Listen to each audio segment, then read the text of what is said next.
Sallallahu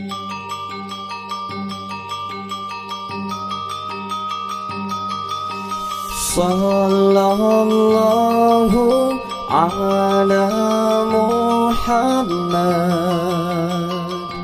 ya Rasulullah. Sallallahu alaihi wasallam ya Habiballah.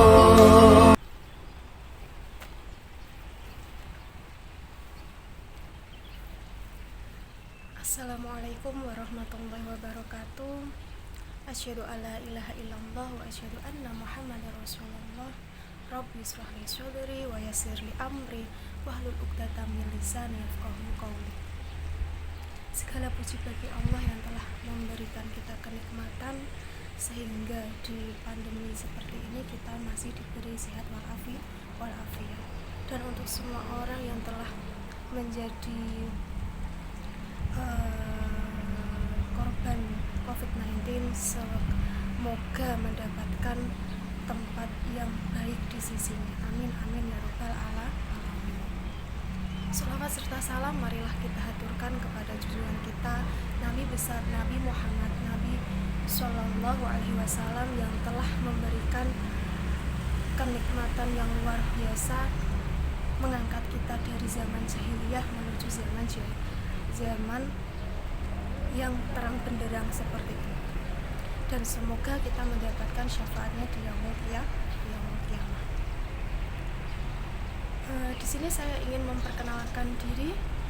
Perkenalkan, nama Ibu Bu Evi Lutfiana, bisa dipanggil dengan nama Bu Evi. Saya bagian dari keagamaan PMS Batang.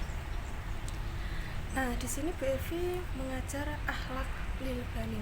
Nah, akhlak lil banin itu ada 4 juz. Nah, nanti ketika kita kelas 7 kita akan mempelajari akhlak lil banin juz 1. Ketika kelas 2 atau kelas 8 kita akan mempelajari akhlak lil banin juz 2. Dan ketika kelas 3 atau 9 kita akan mempelajari kitab akhlak lil banin juz 3. Nah, untuk sekarang ini Bu Evi ingin menjelaskan sedikit tentang biografi pengarang kitab Akhlaqul Banin.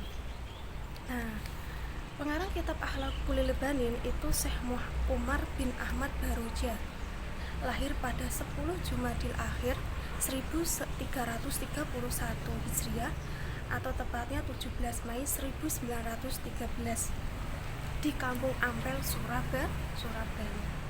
Nah, nasab beliau itu bertemu pada kakek Nabi Muhammad Shallallahu Alaihi Wasallam yang kelima, yang bernama siapa? Kilab bin Murrah.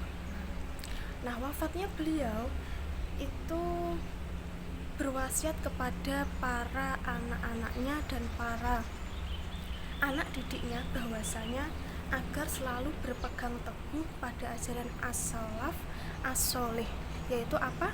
Ahlus sunnah wal jamaah. Dan beliau wafat pada hari Sabtu malam Ahad 16 Rabiul Tsani 1411 atau 3 November 1990 di Rumah Sakit Islam Surabaya di usia 77 tahun. Nah, beliau itu adalah salah satu alumnus terbaik di Madrasah Al-Khairiyah di Kampung Ampel, Surabaya, sekolah yang berasaskan Ahlus Sunnah wal Jamaah dan bermadhab Syafi'i. Nah, itu biografi singkat mengenai pengarang kitab Akhlaq lil Banin. Nah, di sini Bu Evi ingin menerangkan sedikit bab pertama pada Akhlaq lil Banin. Nanti disimak dulu ya. Nanti kita akan bertemu dan akan membahas semua akhlak, baik itu akhlak makan, akhlak tidur, berjalan, akhlak kepada orang tua, kepada guru, akhlak berbicara. Nah, itu nanti kita bahas di sini ketika pandemi sudah berakhir. Yang pertama di bab awal, bimadza yatakhallaqul walad. Nah, dengan apa seorang anak itu beradab?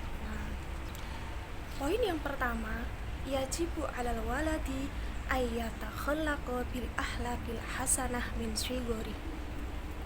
Yajibu 'alal walad, wajib atas seorang anak, nah ayyatakhallaqa, berakhlak, bil akhlaqil hasanah, dengan akhlak yang baik dan akhlak yang baik, min shigori, sejak dini. Nah, di sini sudah diterangkan bahwa kita berakhlak itu harus sejak dini, baik itu dari anak sendiri maupun dari orang tua. Itu harus ada timbal balik, harus saling kerjasama untuk apa? Untuk memperbaiki akhlak atau untuk belajar akhlak.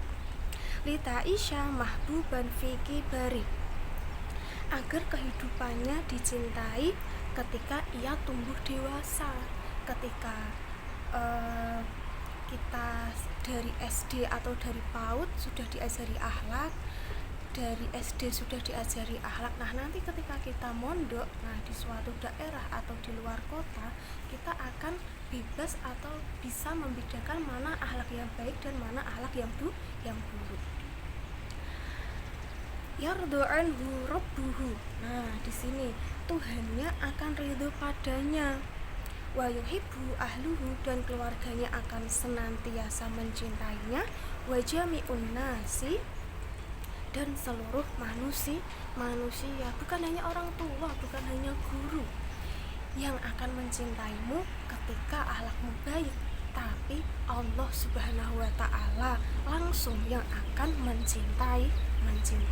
Jadi dari Allah, dari Rasulullah, dari orang tua, dari seluruh masyarakat yang ada di sekelilingmu, nanti kamu akan mendapat cinta dari mereka ketika apa? Ketika akhlakmu itu baik. Nomor yang kedua, wa yajibu alaihi aidan, wajib juga atas seseorang ayyabta'ida anil akhlaqil qabihah. Nah, di sini wajib juga atas seorang anak yang beradab. Nah, kaila yakuna makruhan, itu menjauhi dari akhlak yang tercela. Jadinya kita sebagai anak, apalagi kita itu seorang santri, kita harus bisa menghindari akhlak yang tercela atau akhlak yang kurang baik. Nah, seperti itu. Selanjutnya, layar anhu rabbuhu. Nah, Tuhannya tidak ridho padanya, dan keluarganya wala yuhibbuhu ahluhu, dan keluarganya juga tidak akan mencintainya. Wala ahadu minan nasi. Nah, dan juga seluruh manusia. Jadi perbedaan. Ketika kita bisa berakhlakul baik, berakhlakul karimah, nanti seluruh manusia akan mencintai kita. Dan sebaliknya, ketika akhlak kita buruk, omongan kita juga kasar terhadap guru atau terhadap orang tua, nah nanti apa? Timbal baliknya kita juga akan merasa dihinakan.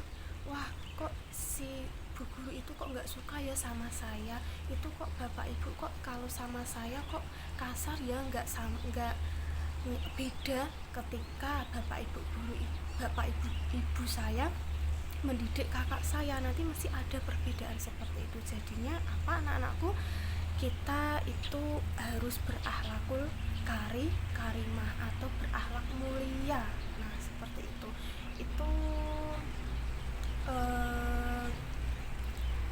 sedikit ulasan dari ibu.